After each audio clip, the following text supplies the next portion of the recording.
सिद्धि की शादी के बाद वो ससुराल चली जाती है। पीछे रह जाती है भाभी रानी। सिद्धि के ससुराल जाते ही भाभी कहती है, अरे वाह जी वाह, सारे कपड़े मेरे। हाय रे पैंट, अरे वाह वाह, मजा आ जाएगा।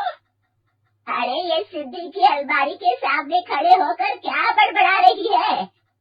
जाकर देख मेहमानों को विदाई की मिठाई मिली कि नहीं। अब हाँ माँ जी, क्यों नहीं, लेकिन पहले कपड़े तो बदल लूं।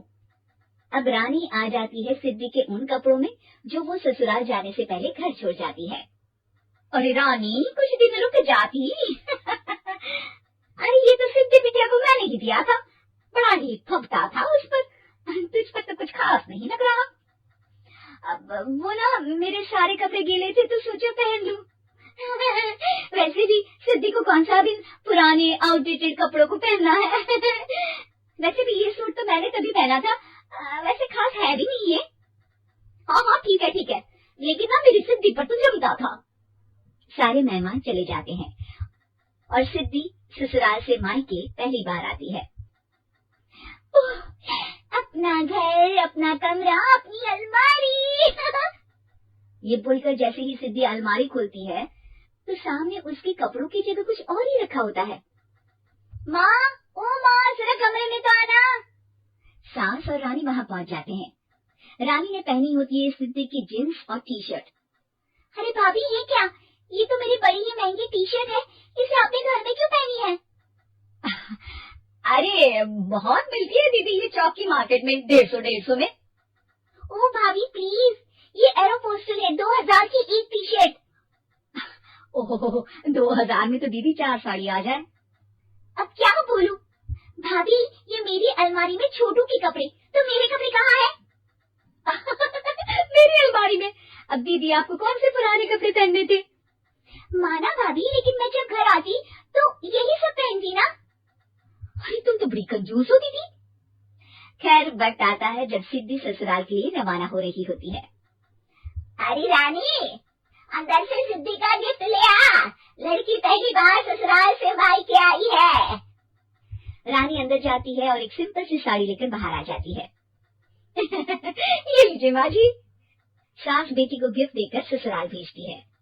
अगले दिन रानी एक सुंदर सी साड़ी पहनकर सामने आती है। अरे रानी, ये तो वो साड़ी है जो मैंने सिद्धि को देने के लिए दी थी जब वो ससुराल ले जाती, लेकिन ये तूने कैसे पहन ली? अरे माँ जी, ये साड़ी तो मुझे बहुत पहले से ही पसंद थी, लेकिन चिंता न करिए, मैंने सिद्धि के लिए भी अच्छी सी साड़ी दी है। हाँ। तभी सिद्धि का फोन आता है। क्या माँ, कुछ अच्छा तो दिया होता ससुराल ले जाने के लिए। अरे पहले दिखा दिया होता।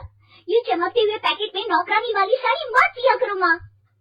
अरे बेटे, वो तेरी भाभी ने ना गलती से उससे पैकेट बदल गया। हाँ, मैं कल ही तेरे भाई के हाथ से तेरा वाला पैकेट भेज दूंगी। अरे रहने दो माँ, आई एम श्योर भाभी ने अभी वही साड़ी पहनी होगी जो तुमने मेरे लिए रखी थी। तुम तो समझ नहीं पाई उनको। खैर छोड़ो, मैं ज्यादा बोलती अच्छी नहीं लगती, रहने दो, आपको उन्हीं के साथ रहना है, फिर बात करेंगे। सास को रानी पर गुस्सा आ जाता है। वो उसके कमरे में जाती है जहाँ वो शादी का एल्बम देख रही होती है।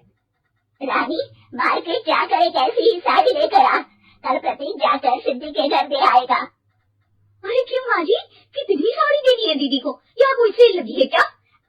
अरे चुप कर, मेरे बेटी के हिस्से की साड़ी खुद पहन ली, अब ज्यादा ज्ञान बांट रही है। एक दिन सिद्धि का फोन आता है। माँ, मेरी सास ने आप सबको खाने पर बुलाया है। सारे लोग सिद्धि के ससुराल पहुँचते हैं। खाना खाकर वो लोग निकल रहे होते हैं कि सिद्धि की सास सभी को गिफ्ट देती है। अरे बहन जी, बेटी के घर का खाना खा लिया, यही बहुत है जो आप ऊपर से गिफ्ट भी दे रही है।